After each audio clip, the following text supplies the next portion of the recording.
let's go ahead and begin. This is the All About the Afterlife series. I am Pamela Aaralyn. I am a clear conduit channel and medium.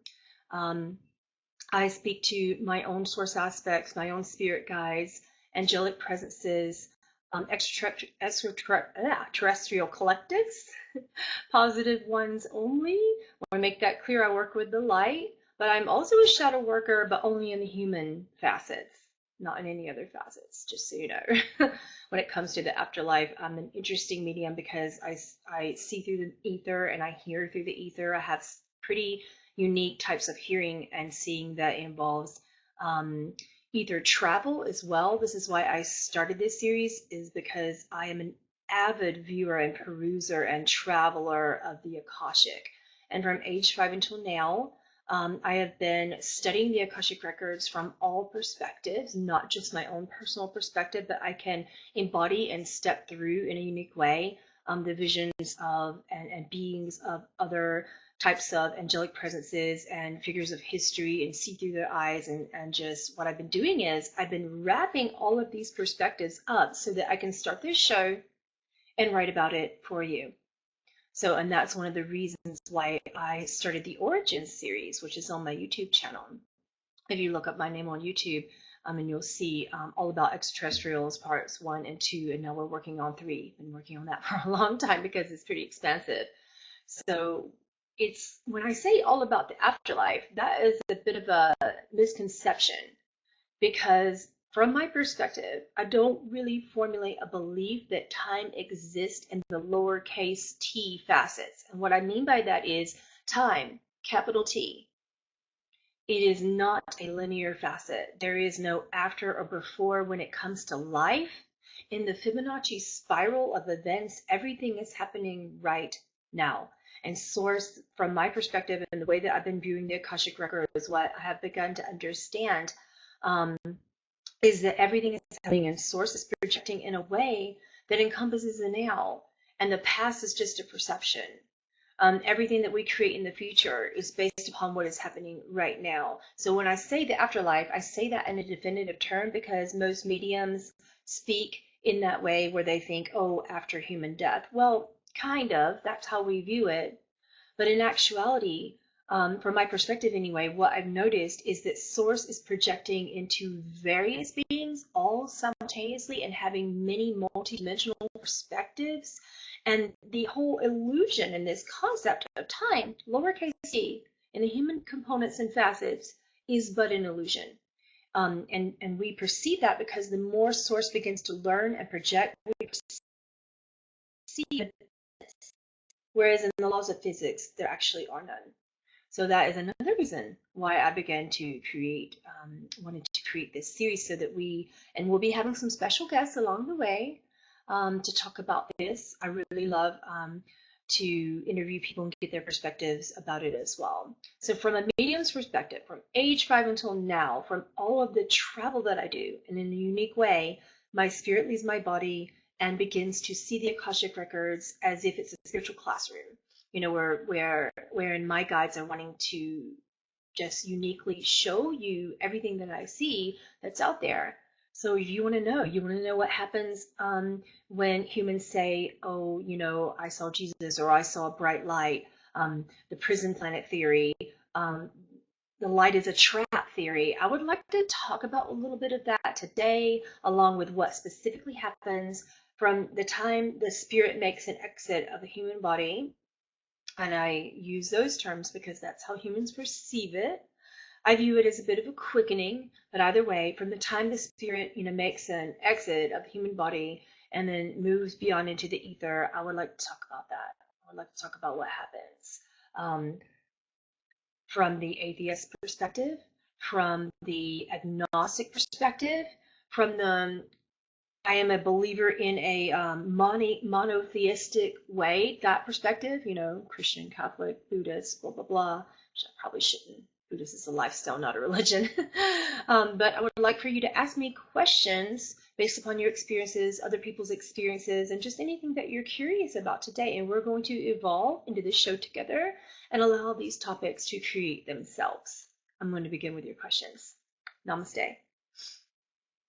Okay. going to take me a second to scroll through.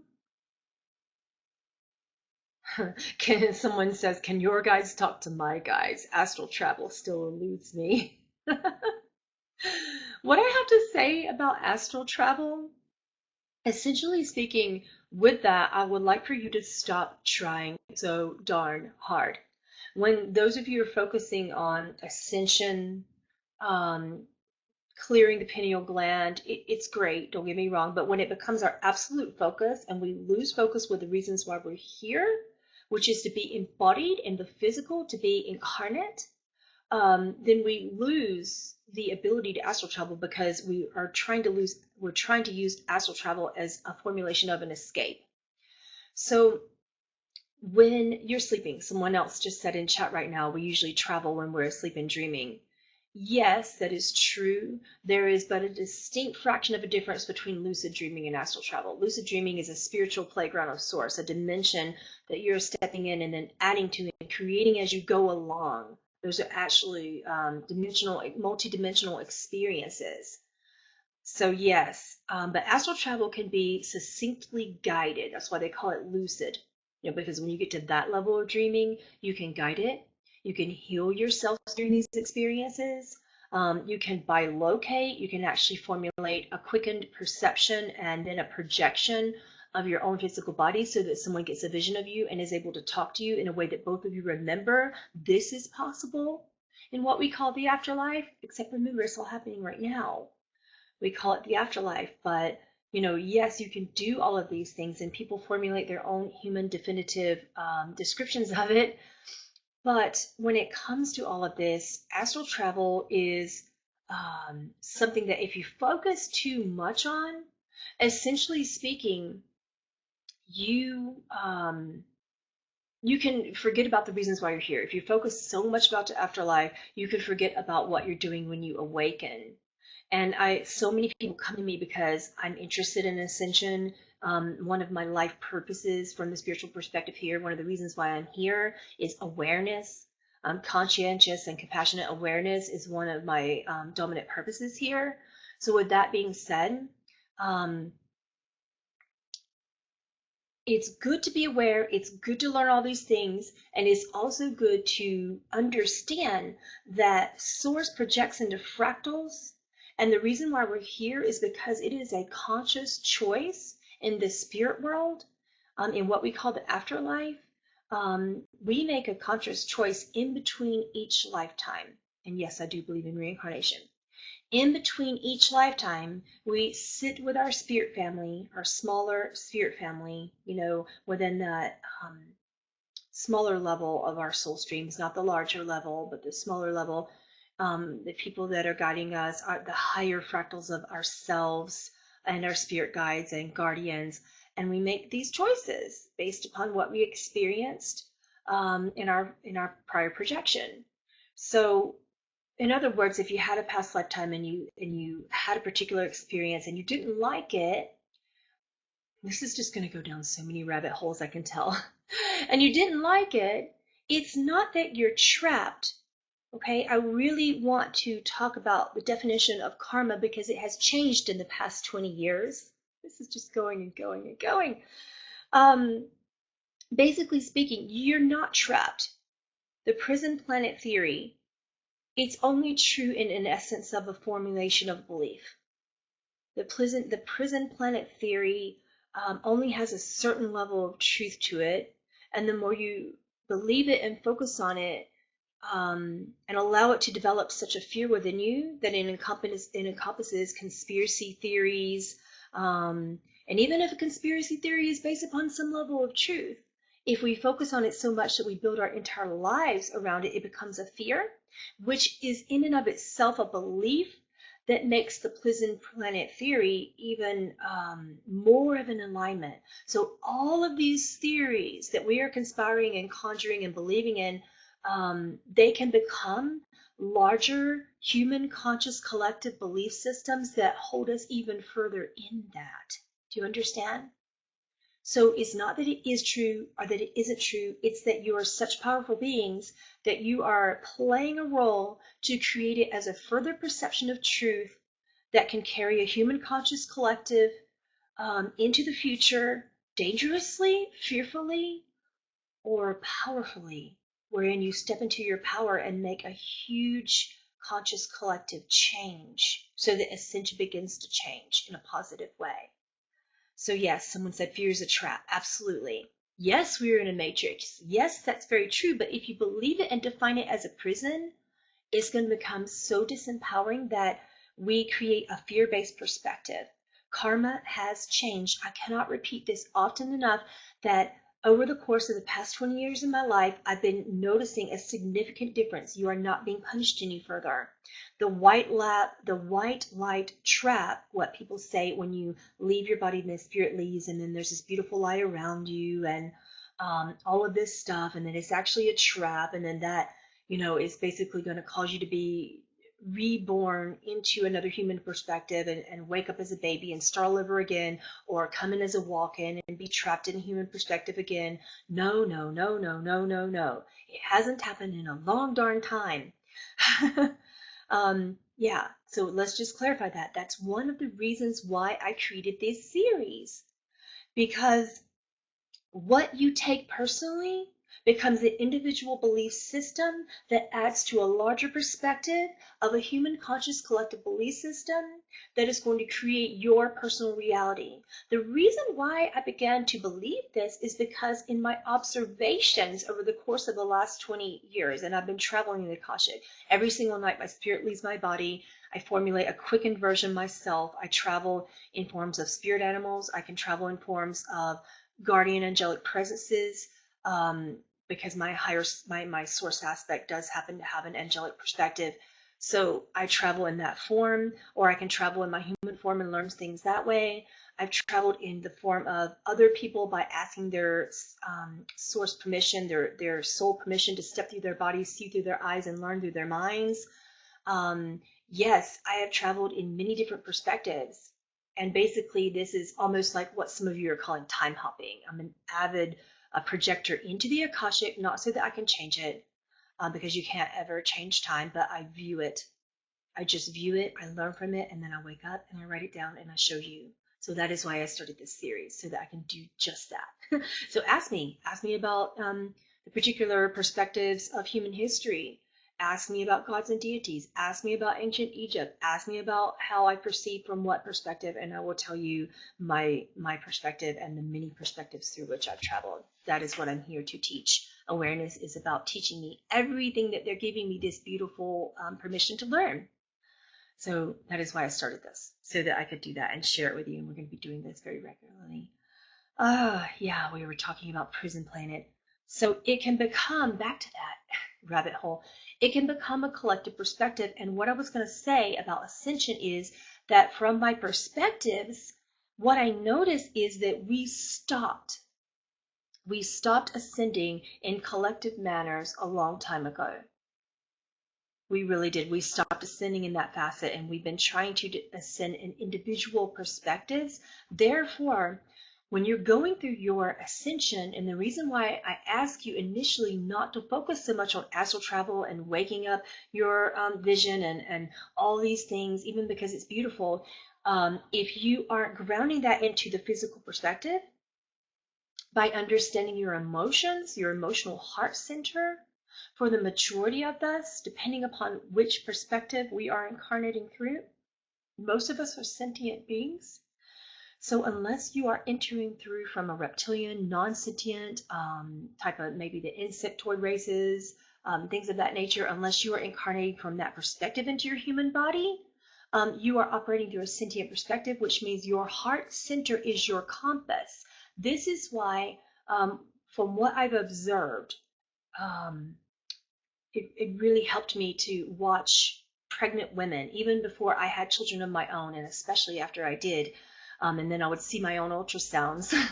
I noticed that the heart and the spine were the first things that that began to function in the fetus from the fetal perspective. So I noticed that, and when I noticed it, I'm like, why? And of course, I went in and started asking my guardians and my higher self, why is that the case? And they said, the spine is the seat of knowledge, the DNA that you bring in through your unique perspective when you incarnate. from the moment you come into, a body, right there in the as a fetus, when you begin to grow.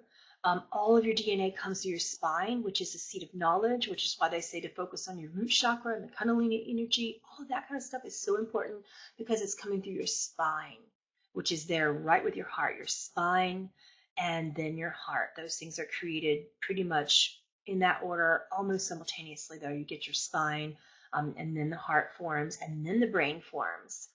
Okay, so then you begin to operate in this trinity of perspectives between the spine, the brain, and the heart. So back to what I was saying, the heart perspective. This is your guidance. This is the emotional center. Your heart is more important than your brain, and your spine is only slightly more important than the heart.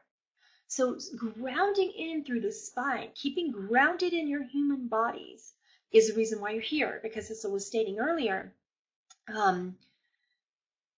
within the Fibonacci spiral, which is the matrix and the blueprint and the DNA activation code to all living things, whether you are sentient, non-sentient, human, seashell, you can see this in seashells, you can see this in paramecium, algae, you can see it in the viruses that come through your body down to the core of the center of your blood vessels and blood cells and all of the components there too and therefrom.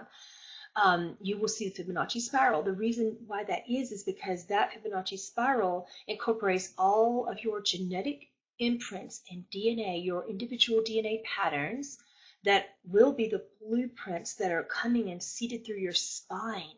They come in through your spinal column the moment you were created as a fetus. And then your heart helps you wake it up. When your heart begins to beat, you begin to feel. I know you guys are going to start asking me about some really that. I feel it coming. So you begin to feel to 6 months of gestational age, you begin to feel pain, you begin to develop a nervous system, and you begin to feel emotions from the moment you're in the womb. And then from your first breath, the veil occurs. This matrix, yes, that's true. You choose it. When you're in that perspective, prior to even being incarnated into a human perspective, you sit down with your ancestors and you say, okay, here are your parents. Yes, you're going to choose them. Continue. Back with the Fibonacci spiral, that's your coding. That's your blueprint, your specific individual DNA blueprint that you come into this world with. It comes through your spine. And then when your heart begins to beat, you begin to feel, which becomes your emotional compass, your emotional blueprint, your entire guidance system actually comes from in here. I was explaining this to my child, on the way home yesterday. We were talking about how Source projects and creates. And he said, well, how come I can't see all of these angels? How come I can't have my spirit leave my body when I sleep and go to all these beautiful places? And I said, because you're trying too hard to get out when you need to go in. If you're trying to get out, you need to understand that everything that's happening in the Akashic is in here. When you get that, you have the first building block to being able to travel through the Akashic, and you have the first building block and knowledge to be able to access it, and then to travel through time to have your spirit actually go. Because your spirit, it may be a perception that it's leaving this body, but what's happening when you're astral traveling is you're going through the Akashic record to a certain extent. You're actually going in through your brain, and this is why scientists are now conjuring up so much information and researching what happens in near-death experiences. Someone said, how do you do that? Yes, meditation. Quiet your mind, quiet your mind, quiet your mind. Yeah, I know David's going to ask that right now. How do I quiet my mind? Yeah, I heard that. So how you quiet your mind, for those of you who are frequency-based beings, this is going to sound like a bit of a contradiction. How you do it is to add sound, right? Sounds crazy.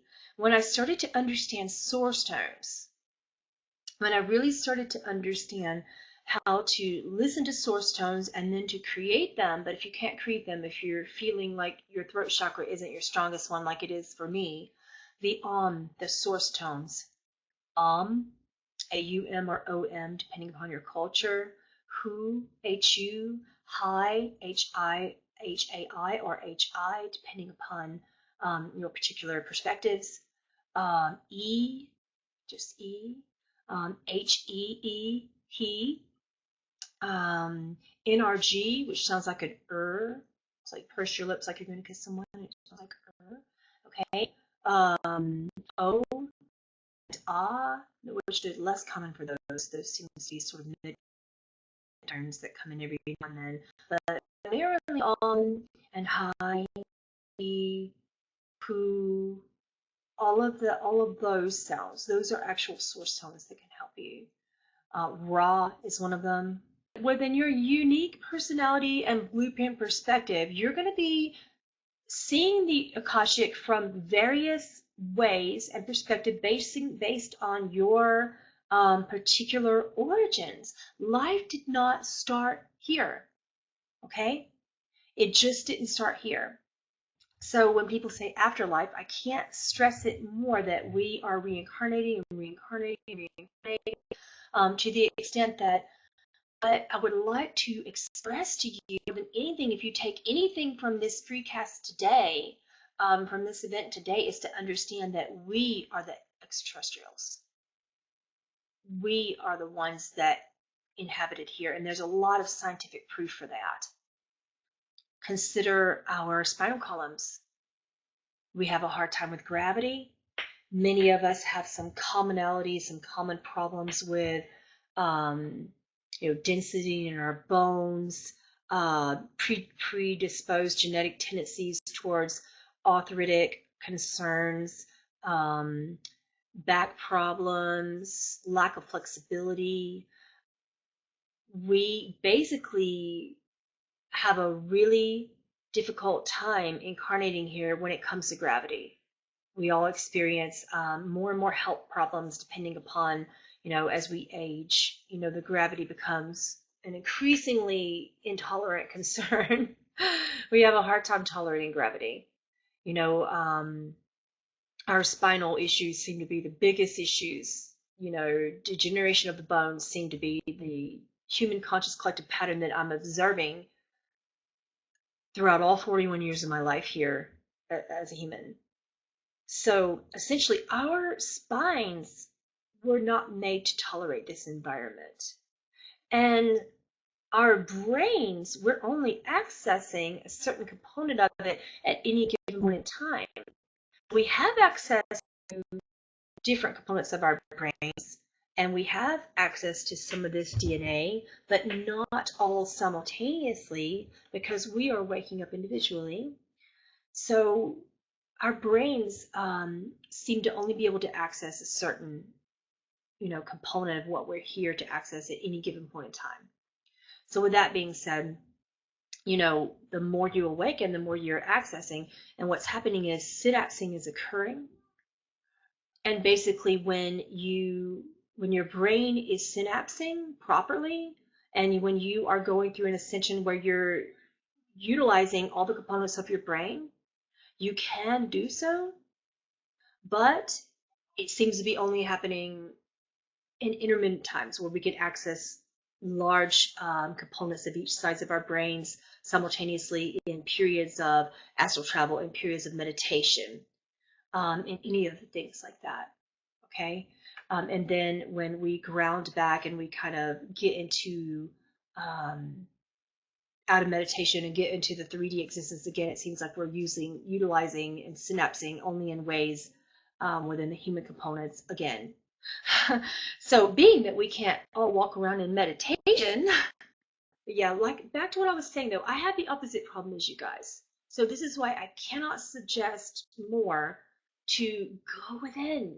If you're worried about keeping your pineal glands clean and all of those sort of things, I'm going to keep it really basic for you. And this is very difficult.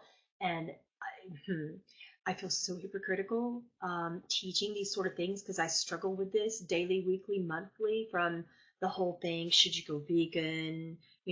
Stay away from processed food, stay away from food colorings and preservatives and yucky, negative, lower frequency music. Here's the thing. If you believe it's bad for you, it's probably bad for you. Here's the other thing. if you are unsure, which is the majority of the issue here. Listen to your body. Some of you can align to a frequency where you can eat meat and still keep your pineal gland clear because you believe that that's what you need and you believe that you can, and that's fine. I personally cannot. When I eat meat, and even though it tastes good and it gives me an energy rush, I was born a meat eater. I was born in the South. I struggle with veganism very strongly, and I go in and out of those perspectives within my struggle with veganism.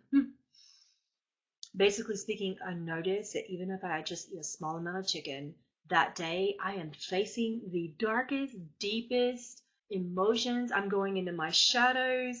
I'm stepping into my lower frequencies. Not that this is good or bad, but yeah, when you particularly are, if you're going to eat meat, I'm going to advise you, it's diet, diet, diet, sleep, diet, exercise, sunlight. If you're going to eat meat, and I'm not going to preach that you shouldn't because I'm not that type of teacher, but if you're going to do it because you believe that you need it, and yeah, David, you do need it, please bless the meat, thank the animal. This is from my Native American perception, okay? Thank and bless this meat, just like Emoto has taught us, bless him too in his journey, that we can put certain frequencies into water. You can do the same with your food. So bless and thank the soul of the animal that has made that sacrifice for you. If you're going to eat meat. And also, please try, and I couldn't stress this, the horror of the industrialized meat industry. You're basically taking murder and putting that into your body, because those animals, if you knew what I knew, if you do any research on that, and I feel hypocritical because I do eat meat every now and then, and I don't have a happy chicken farm that I can go to either, so I have the same problem that you guys have. But what I was noticing and how I learned this is, I began to watch, and I don't watch a lot of TV, but this is how I learned this. I started to watch this show. I think it was called Yukon Men, and I watched another show about Alaska, and I don't remember, the Great Alaskan Frontier or something. The Final Frontier. No, that's Star Trek. Forget that. Something about Alaska and the Yukon Territory and the Alaskan Frontier. So I was watching these two shows, and they definitely eat meat because they're in the side of the world that doesn't get a lot of sunlight, so they can't grow vegetables. They have this problem wherein they can't just sit there and grow their own food like we can. And you love that show, Sarah? Yeah, me too. Those people are highly spiritually awakened, by the way. Very connected. Alaska, the Last Frontier. Yes, this is a show that I learned this from. So they were eating meat, and they have their own chickens, they have their own turkeys. And I noticed in this show, I believe it was Eve on this show, where she was stressing that she cares so much about her animals that, basically speaking, she didn't want to be industrialized about it. She raised the turkeys and the chickens and the cows basically from, you know, eggs all the way up, and from, um, calves, calves, or calf, whatever, you know what I'm saying, baby cows, all the way up and to the point of slaughter. And when there was a slaughter, she basically made it quick and as painless as possible. And then she would bless the turkeys and the cows and basically just put all the loving energy. They did not know that they were going to be murdered. They were treated exceptionally well and lovingly. They were loved and taken care of. So if you're going to do that, see if you can just, either go to the happy farm or treat your own farm. If you can't, eat meat as little as humanly possible, I beg you, because I can't. I personally live, next to a city, and I can't really, I live next to Salt Lake City. Everything's industrialized here. Yes, there are some farms, but I don't know enough people here to have access to the happy farms yet, and in a nice suburban community, we can't really, just go around having that. Some people have chickens, but for the majority of the part, we definitely can't have all that. We can't have a lot of it. So yes, cruelty free, because the industrialized meat industry will put all of that torture and terror, absolute terror, into the meat, which is basically infiltrated and captured in the bloodstream. And at the point of death, when their spirit goes on, all of those yucky emotions stay in the cellular components of the meat. They're in the muscles themselves. And then you eat that energy. So that is why I notice that when I eat meat, I'm like, oh, yep, shadow time. Can't meditate, can't do anything. Gonna spend the next 3 hours with my shaman crying and possibly the next 3 days and 3 weeks.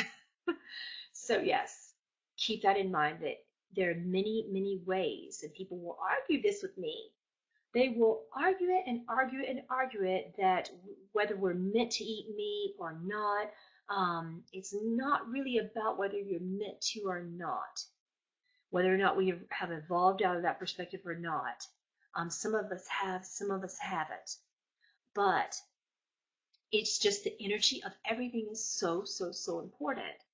And when you leave, when your spirit, goes on, you want to make sure that you are collectively as well, in that divine blueprint of having held the highest frequency of emotions possible. So this is why when I'm seriously going through the shadows, and sometimes my angels step in and say, oh my goodness, you need to fast. You need to fast for 2 days, 1 to 2 days, because I love food, so they don't tell me for long. And then you need to go on a fruit fast for 1 to 2 days. And this is what they tell me. We were just discussing this in my group today. And then you need to add root vegetables, because that will ground you, and then add nuts and seeds for your energy. So for those of you who are saying, well, I can't get the protein, nuts and seeds have just as much protein, if not more, than any red meat that you can possibly eat. So don't tell me you're not going to get enough protein. That definitely is a human component that's just not even true. Yeah, but someone said, I wish I could do that. I'm too poor. I really don't want to get too much into that today, because there are just, if you eat fruits and vegetables alone, it's really not going to cost you that much. I'm not asking you to go full on organic here. That's what's going to cost you. But I'm just asking you to get fruits and vegetables, and if you grow it, you definitely can afford it. And if you can't, you can go to farmers markets, and it's much cheaper. You can go to food co-ops. It is much cheaper. Um, the organic's getting cheaper and cheaper. So if you feel that you absolutely need it, you can still get that cheaply. For those of you who are in rural areas, please grow it. For those of you who can't grow it because of the conditions of your soils, go to farmers. They do grow it, and you can get it for very cheaply. So yes, you can grow your own. That way you don't have to go to that component. But in terms of nuts and seeds, they can be a little bit more expensive. So you want to get them, from your local farmers market and from your food co-ops. But for ascension, for those of you who are wanting to see what's out there, if you see what's in here, by keeping your body and your mind and your emotions clean, clean, clean, and toxin free, because it's all about the toxins or the lack thereof. That's how you keep your pineal gland clean. So it's not just about what you're putting in your body. It's about what you're putting in your mind. What are you watching on TV?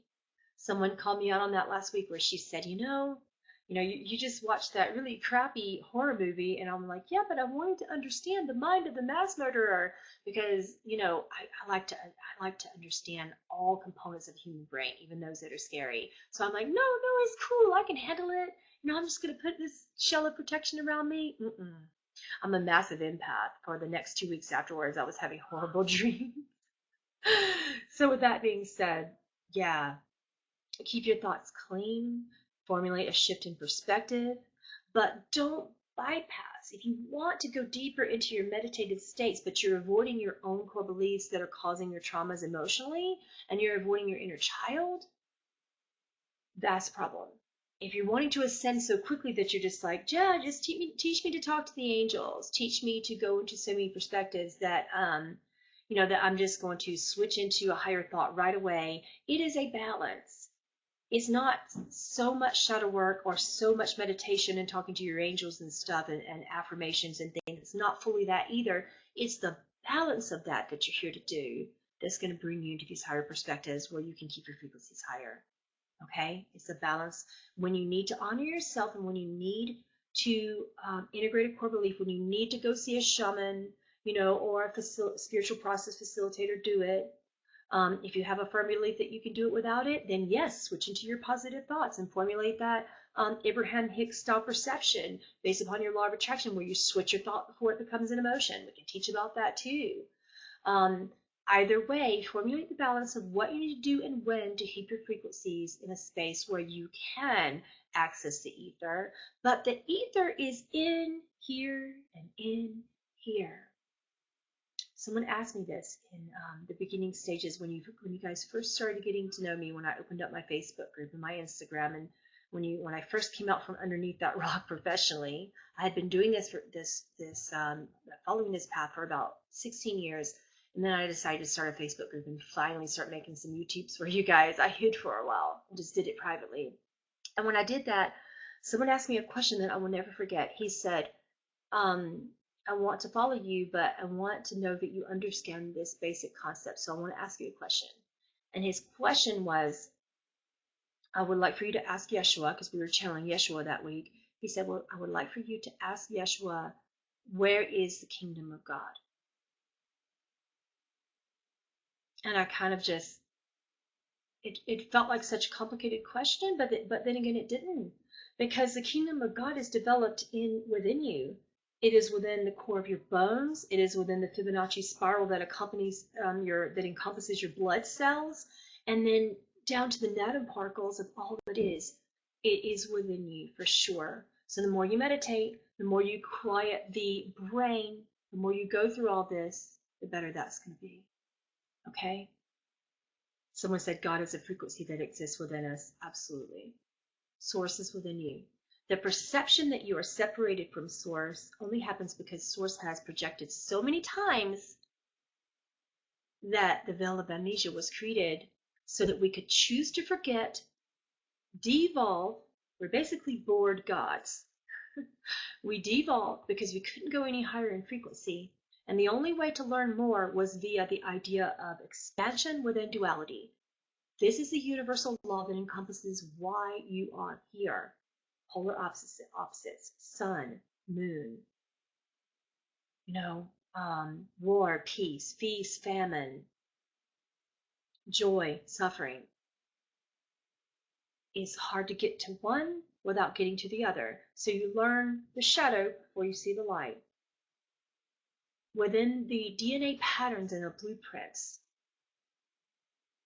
of your codings in your spine, going up to your heart and then your brains, you will step through duality first and understand things in that way before you can step into the light. Okay, this is why you're here. But here's the catch to that. When you learn and when you're aware that you're not separated from Source, you can switch your thought patterns and prevent your brain from formulating negative habits, because the brain is a very habit forming thing. It's very the inner critic is very habit forming. And before it even does that and turns into negativity that pulls you down to the shadow, when you understand this knowledge, you can switch it. Particularly if you're operating within your purposes, if you're following your heart center, if you honor how you feel, honor it. And this is what Buddhists do.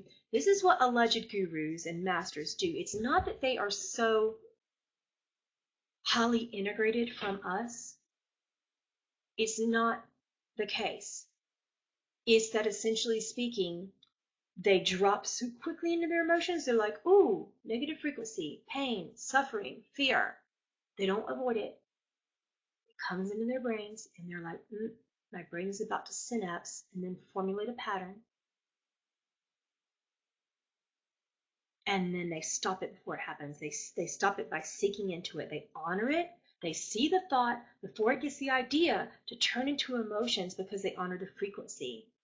Yes, the sensations. Someone said they allow themselves to feel the sensations. So that frequency comes in as a thought, but before it vibrates and begins to express as a manifestation into an emotion, they've already dropped into it and said, ooh, I see you, I honor you, I feel you, I express, I validate. So yeah. Okay, let's move forward. Let's see. Yeah, I was going to ask you a question. I was. Truly. Um, if it's true that you take your personality, your belief systems into the afterlife, do you also take your latest incarnations in amnesia too? That's a complicated question, but it is based upon your choice. Choice, choice, choice, choice, choice. I can't say it enough. Everything is still a choice. So, yeah, you take a little bit of your personality because that is embedded into your blueprint and you're going to remember that. It is a pattern that you're carrying. But based upon whether or not you're going to go forward into perhaps being a spirit guide, or whether or not you're going to go forward into perhaps incarnating again, if you're going to be a spirit guide, you may remember those things. You may remember that. There's no veil of amnesia if you become a spirit guide, if you step into an enlightened perspective wherein you quicken, you become a guardian. Humans know those as guardian angels. Um, if you step into a source perspective wherein you're going to become an ascended being of any nature, you may remember those perspectives, but you don't have amnesia. That veil is lifted at that point, but you have to evolve to that level, where you say, okay, I ascend next after I go through all that evolution within the human perspectives, and then I'm going to ascend into that perspective. So if you ascend in that perspective, there's no amnesia. If you didn't ascend into that perspective, basically you sit down and you decide many things. You're going to decide whether or not you're going to create a belief imposed hell. This is where Christians get the belief that there's a hell. Some people call it Mormons call it the outer darkness. Catholics believe that there's something that happens called limbo. If you've ever watched the movie What Dreams May Come with Robin Williams, I loved that movie because there's a lot of truth in that movie about the alleged afterlife, for lack of better terms. You actually create that based upon your belief systems, which is why I'm here to teach you that you actually don't have to do that. For those of you who believe that suicide is punishable by a limbo and possibly a hell, you will create that belief system until you go through it enough times that you step into your empowerment and come out of it and really go forward and say, oh, this was a pattern of my own creation. This was my brain's pattern that believed this, so I created it. Oh my goodness, ding, ding, ding, wake up. And then an awakening happens, and then you come out of the limbo. Yeah, that happened in some of these movies as well. Someone said that movie, What Dreams May Come, it impacted me so much. It did me as well because it just basically validated every single thing I've been seeing in the Akashic Records. What you believe will be created. If you believe you're going to be stuck in hell forever and ever and ever, it's not that you're going to be there forever, but what's going to happen is you're going to stay there until you learn, and you do. I haven't noticed one single being there forever and ever and ever, by the way. I've seen this thing that so many people call hell. It's actually in the core of the earth in the second dimensional field. It is scary. Yes, it is burning. Yes, there is fire. Yes, there are these things. Okay? However, it doesn't last forever. The infinite nature of your soul, um, the infinite expansion and expression of the space-time continuum within infinity dictates that things are going to come in patterns over and over and over again. You're going to create and recreate and create and recreate within the coding and the Fibonacci spiral of all of the isness that creates you over, over again. So hell cannot last. It doesn't scientifically make sense. Sorry, tangent. Yeah, but all those things that you think exist temporarily until you decide that they no longer exist. But you are source, so you get to determine when they no longer exist. And your guides are going to come in and say, oh, hello, you're in this place that you think is hell. And they're going to guide you through, just like in that movie, What Dreams May Come. And they're going to guide you through until you get out of it. All those things are going to happen until you get out of it. So there was a specific experience that a friend of mine shared with me about limbo. She had a near-death experience. This is going to be fun.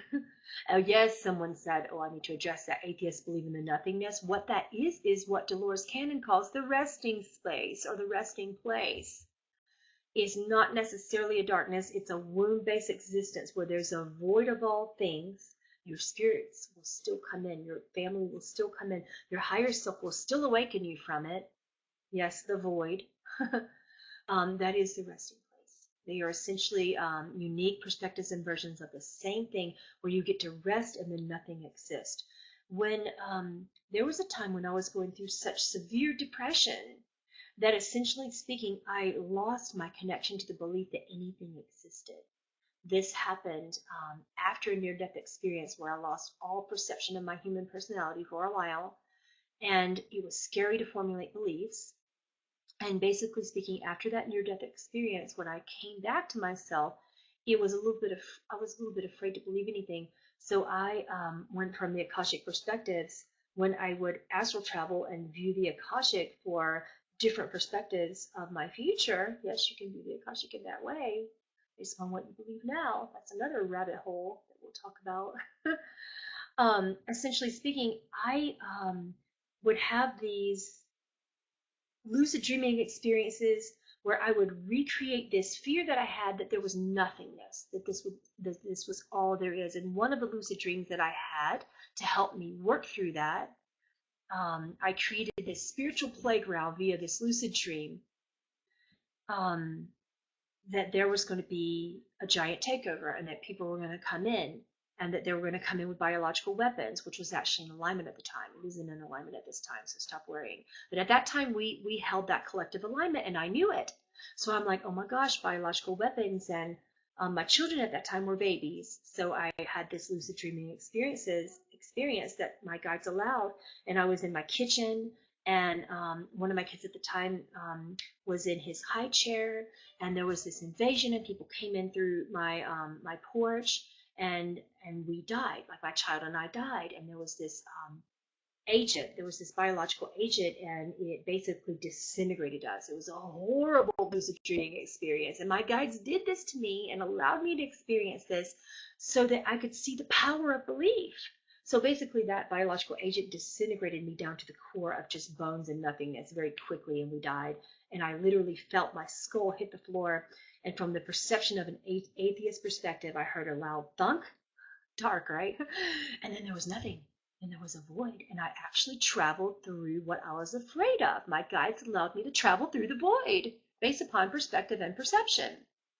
So essentially speaking, I just there was nothingness. And then I was going through this, and I was calling my own name, and I could hear it reverberating back to me. I faced all my fears because it was nothing but me, and I was floating around in this vortex of nothing, and it felt like just floating through space. There was no gravity. I could hear my own voice. I could hear my own thoughts. But then the more I realized that there was nothing other than that, initially I became a little afraid of my thoughts. It was like an isolation chamber. For those of you who have researched the isolation chamber, this is what the void was like. I had to face all of my thoughts, all of my fears. It was terrible.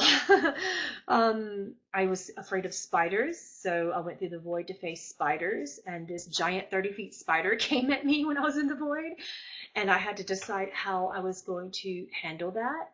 And I was like, "Ooh, kill spider! I have a source aspect that's all about fire, so I'll use the Kalima source aspect to fire away the spider." That made it bigger. Yeah. And I tried all these perspectives and the only thing that got the spider away was love, by the way. Love was what made the spider go away. And then my guide stepped in and said, "Matter cannot be created, nor can it be destroyed." Come back this time. We were talking about the void and everything crashed. Isn't that interesting? See how difficult it is for me to ground when I get off on these tangents? Someone said, "Breathe, ground it out." Yeah, we were in the void, the technological void. So basically speaking, I had this experience where I don't know if you guys heard me, but my guides actually interrupted the experience, and they were like, "That is enough. This is a source of your own creation. You are source. You created this void. You created this based upon your belief that you were going to become an atheist and that nothing ever existed, and that you're nothing but matter. And we need to tell you that matter cannot be created nor destroyed."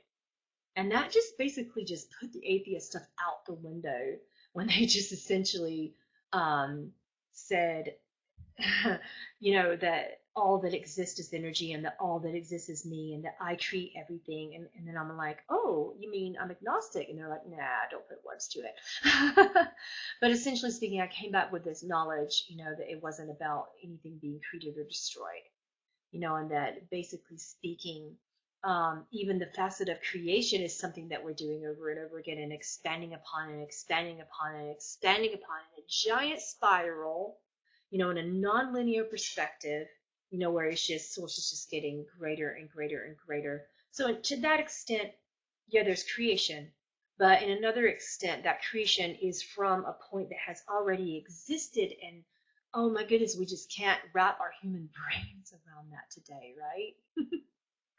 So I love today's screencast, by the way. The hour flew by quickly. We're going to do this again and again and again. I'd like to do this at least once a month and continue to expand upon this because I realized that I went through so many rabbit holes and down so many perspectives and shared so much that I really just didn't get to your questions. And for that, I apologize. But we're going to continue. We're going to do this again next month. I love you. I'm Pamela Aaralyn. For those of you who don't know me, you can find me at aurareader.com. The reason why I created that is because it's easy to remember versus Pamela Aaralyn. You can't even spell it. I like energy. I like auras. That's why I had the website. But essentially speaking, it's just an expansion upon energy, right? Not a creation, just an expansion of something that already is. I enjoyed you so much. I love you. We'll be back next month, but probably on a different portal. Namaste.